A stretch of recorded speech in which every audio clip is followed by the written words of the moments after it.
The Prince of Darkness has shocked us for years, but is Ozzy Osbourne also a prince of the paranormal? Welcome to Friday Night Ghost Frights from Haunted Road Media. I'm author and ghost historian Mike Ricksecker. Explore with us. Ozzy Osbourne has been known as the Prince of Darkness for decades, starting with his years in Black Sabbath and then moving on to a huge solo career. As we continue our Haunted Rock Star series, we'll explore what spooked Ozzy along the way to superstardom. Black Sabbath is widely regarded as the first metal band, starting with their groundbreaking 1970 album and title track of the same name. However, having written 4 albums in less than 5 years, the band was in a bit of a writing funk, and guitarist Tony Iommi admitted he had writer's block.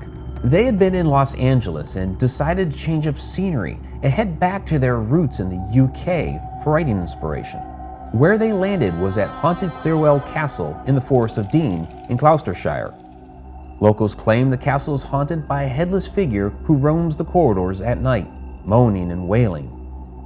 There, Black Sabbath sat up in the dungeon and got to work. As Ozzy said in his autobiography, "As soon as we'd unpacked our bags, we all started to get the willies big time. At least that took the pressure off us as far as the next album was concerned. We were more worried about sleeping alone in these spooky old rooms with swords and armor on the walls than coming up with another million-selling LP. We weren't so much the Lords of Darkness as the Lords of Chicken Shit when it came to that kind of thing."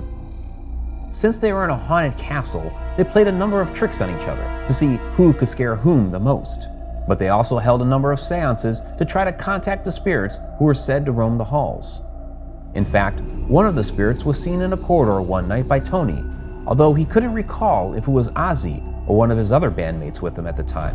As he described, "We were walking along the hallway and saw this figure coming towards us. It's a long corridor.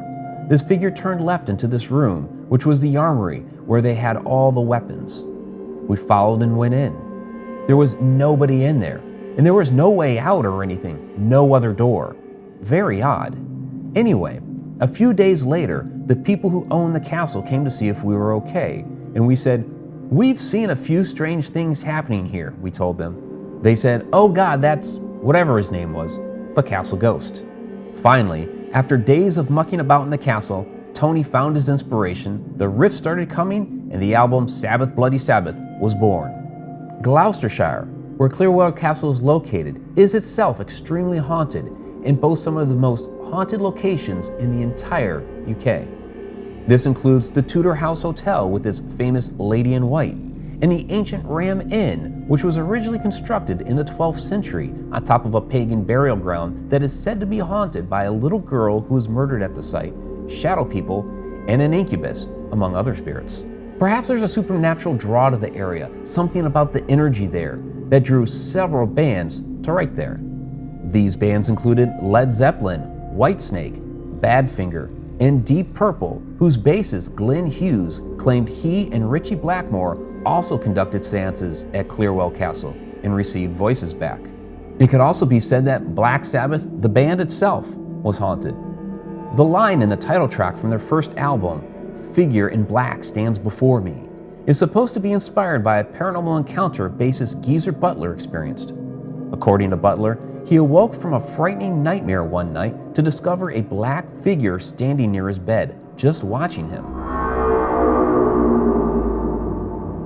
This sounds like a creepy shadow person encounter, and the terrifying moment had significant enough impact to inspire him musically. As for Ozzy Osbourne, when he launched his solo career, his taste for the occult hadn't changed. While writing material for the Blizzard of Oz album at the Old Mill House, then part of Rockfield Studios, Ozzy, guitarist Randy Rhoads, bassist Bob Daisley, and drum tech Spencer decided to conduct a seance with a Ouija board one night. It's said that the pentagrams and the other symbols from Ozzy's sessions there are still on the walls, hidden behind the soundproofing. According to Bob Daisley's autobiography, one night Ozzy, Randy, Spencer, and I decided to have a seance with a Ouija board. After a while of asking questions and getting YES and NO answers, the glass moved and spelled out VERNINO, Vernino. Then it spelled out Randy, followed by "You are going to die." We didn't like the vibe and stopped at that point. We were all freaked out, so we broke the glass, threw the paper letters of the alphabet into the fire, and poured salt on the table. I tried to take some of the scare out of it and lighten things up by laughing and saying, "See, Rand, you'd better give up smoking, mate."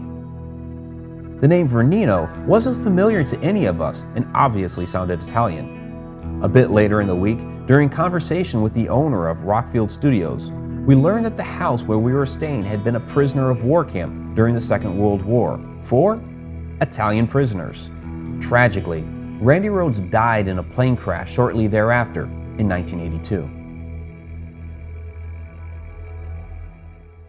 Paranormal activity surrounding Ozzy Osbourne extended to his home. Jack, his son, who has now hosted several paranormal television shows, has been very forthcoming of the activity in the Osbourne household while growing up. Jack witnessed a closet door in the hallway opening and closing on its own, as well as cabinets and drawers, and he also heard disembodied voices throughout the mansion. One time, he and his sister Kelly were alone in the house watching television and heard distinct footsteps on the third floor.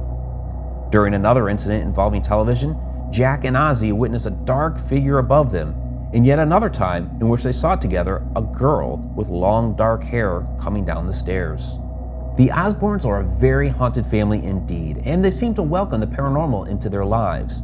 After all, on the Ozzy and Jack World Detour, they visited several famous haunted locations. How fitting is it that this is our 113th Friday Night Ghost Fright episode? If you liked this video, please check out the rest of our Haunted Rockstar series off to the side. I'm Mike Ricksecker. Till next Friday night.